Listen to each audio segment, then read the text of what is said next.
পড়ি। আজকে আমার প্রচন্ড খিদা লেগেছে। ওয়াও, এতগুলো খাবার কোন রেখে কোনটা খাবো? এই মাটন পিসটা, উফ যা সেন্ট বেরিয়েছে। আর কোনটা খাবো, আর কোনটা খাবো?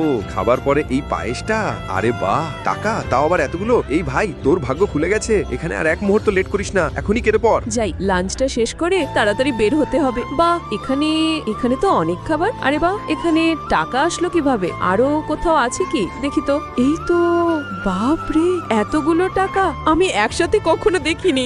এতগুলো টাকা, দেখি কি করা যায়। বস, ওরা তো সব টাকাগুলো নিয়ে গেল, এখন কি হবে? আমি ওদেরকে ফোন দেব? না, আমি আরো কিছু সময় দেখতে চাই। তোমাদের লাঞ্চ হয়েছে, এখন তোমরা আমার অফিসে আসো। ওকে বস। বস, লাঞ্চ করতে গিয়ে দেখি খাবারের নিচে এই টাকাগুলো পড়ে আছে। হয়তো কেউ ভুলে রেখেছে। আমি ভাবলাম অফিস শেষে আপনাকে দিব। এই নিন। নাদিয়া, আমি ইচ্ছা করেই টাকাগুলো ওখানে রেখেছিলাম, এইটা জানার জন্য যে আমার অফিসে কে সৎ আর কে অসৎ। নাদিয়া, তোমার সততা দেখে আমি মুগ্ধ। কিন্তু জানো,